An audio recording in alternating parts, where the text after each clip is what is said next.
naši politički odnosi su na izuzetno dobrom, visokom nivou, ali naši ekonomski odnosi ne prate naše političke odnose.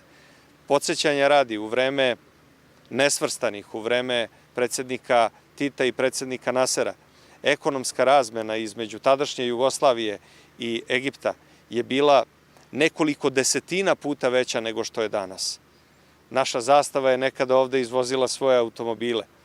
Naš IMT i IMR su zajedno sa egipatskim preduzećima zajedno uspostavili proizvodnju traktora između naših i njihovih preduzeća koja je ovde finalizovana. Dakle, ekonomska, trgovinska razmena, ali i uzajamna ulaganja su bila na značajno višem nivou. Danas, nekoliko decenija nakon toga perioda, danas kada je Srbija u svom poletu, kada se Srbija transformiše, kada i Egipat ima jakog lidera, ali kada i Srbija ima jakog lidera, mi danas možemo mnogo više.